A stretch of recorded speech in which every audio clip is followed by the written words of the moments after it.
Hi students, welcome to the last part of the RTP May 2025 discussion for CA Inter Laws, जहां आज हम descriptive question बात करेंगे other laws के ऊपर। पहला प्रश्न एलएलपी के ऊपर है और ये पहला प्रश्न स्मॉल एलएलपी के ऊपर आया है। तो कहता आप एक स्मॉल स्केल पे एलएलपी काम कर रहे हैं, 24-25 में आपका टोटल कंट्रीब्यूशन ध्यान दीजिएगा 20 लाख है, तो 25 लाख की लिमिट होती है, पहली कंडीशन सेटिस्फाई होगी। और टर्नओवर आपका है भैया 35 लाख, जो कि आप जानते हैं लिमिट 40 लाख है, दोनों सेटिस्फाई होगी। अब क्वेश्चन पूछा गया कि आप स्मॉल एलएलपी है, बिल्कुल है। अगले में पूछा गया आप धंधा एक्सपेंड करना चाहते हैं और आपकी टर्नओवर क्या है 50 करोड़ एक्सीड हो जाएगा, पर भैया वो तो लिमिट क्रॉस हो जाएगा, तो इन दैट सिचुएशन आप एलएलपी स्मॉल एलएलपी नहीं रहेंगे। तो पहले पार्ट में तो था दोनों कंडीशन मीट हो रही हैं और दूसरे में है नहीं मीट होगा तो आपके ऊपर नॉर्मल लॉ एलएलपी का लगेगा। जीसीए का प्रश्न है, थोड़ा मैं अच्छा ही कहूंगा क्योंकि इसके ऊपर आज तक आपने प्रश्न पूछा भी नहीं था। कहता मिस्टर एन साइकिल चोरी करते हुए पकड़े गए, जो कि एक पनिशेबल ऑफेंस है आईपीसी के अंदर। और देखिए इन्होंने आईपीसी की बात करी है, ऑब्वियसली आप सारे जानते हैं बीएनएस आ चुका है, भारतीय न्याय संहिता। कहता है the punishment for the theft was charged against him. कहता इलेबोरेट द टर्म इम्प्रिजनमेंट, और साथ में पूछा can it be applied in line with the relevant law specified in IPC. तो देखिए हम इम्प्रिजनमेंट की डेफिनेशन 3 का 27 में पढ़ते हैं, shall mean imprisonment of either description as defined in कहा आईपीसी। जहां आप जानते हैं आईपीसी में हम सेक्शन 53 कोट करते हुए यही कहते होते हैं, क्योंकि हमारे स्टडी मैट में अभी आईपीसी से रिलेटेड ही लिखा है। दो तरह की हो सकती है, या तो देखिए सिंपल इम्प्रिजनमेंट हो सकती है या हार्ड लेबर जिसे हम कहते हैं रिग्रेस हो सकती है। यहां ध्यान दीजिएगा आपने साइकिल चोरी की है, तो उसने कहा कि बताइए उसके हिसाब से क्या माने। साइकिल यस बहुत ही गरीब आदमी समझ लो ना आप, इसलिए हम कहेंगे साइकिल चुराना एक माइनर थेफ्ट है तो सिंपल सेंस बनती है। हाँ, लेकिन अगर ये साइकिल चुराने के लिए भी मान लीजिए अगर आप वायलेंट हो गए हैं, चाकू छुरी कुछ चला दिया है, स्वाभाविक है ऐसी स्थिति में तो क्या लगा देना चाहिए, रिग्रेस इम्प्रिजनमेंट।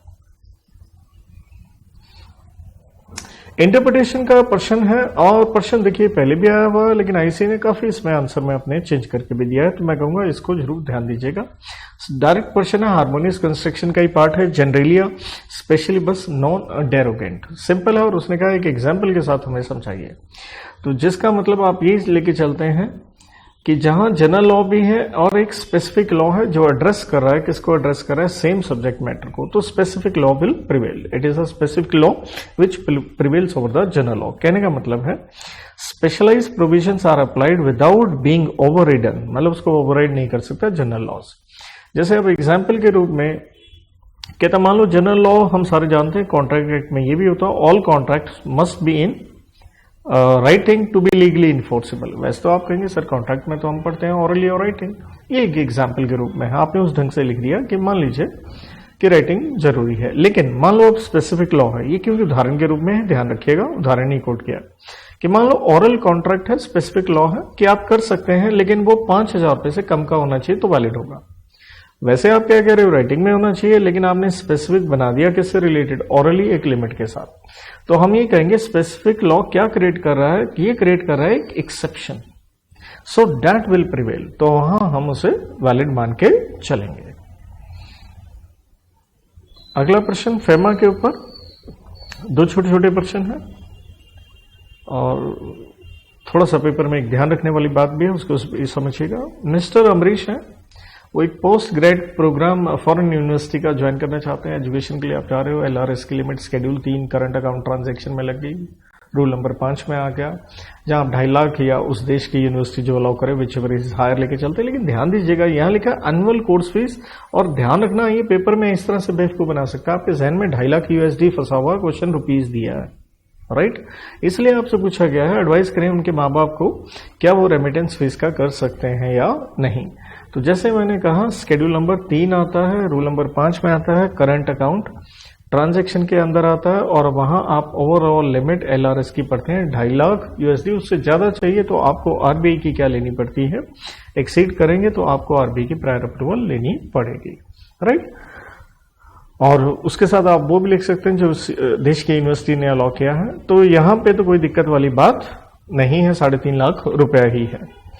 अगला हिस्सा हम देखते हैं तो उसमें वो क्या कह रहा है, कि स्टडीज कंप्लीट करने के बाद ये मिस्टर अमरीश जो हैं ये एम्प्लॉय हो गए हैं बाय जेवी ऑफ अ फॉरेन कंपनी, लेकिन वो फॉरेन कंपनी जो है इन इंडिया है वहां इनकी नौकरी लग गई है और कंपनी इनको डेपुटेशन पे भेजना चाहती है to handle business operations abroad. तो गुड क्वेश्चन है कि आप एक फॉरेन कंपनी जो भारत है उसमें लगे हो और आपकी वो कंपनी आपको डेपुटेशन के लिए बाहर भेजना चाहती है।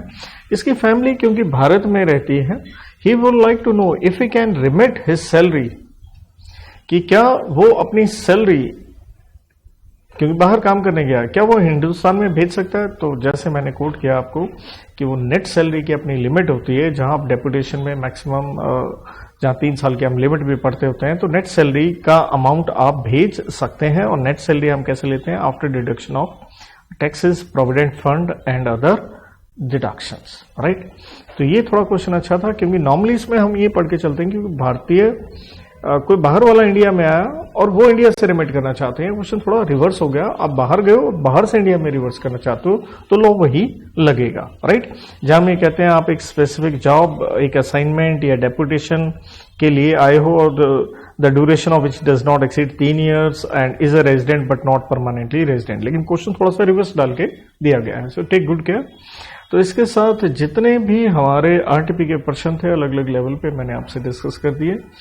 जरूर इन क्वेश्चनों को देखिए, ऑब्वियसली हमें तवज्जो देनी पड़ती है। And on this note I wind up the lecture, wish you all the best, thank you.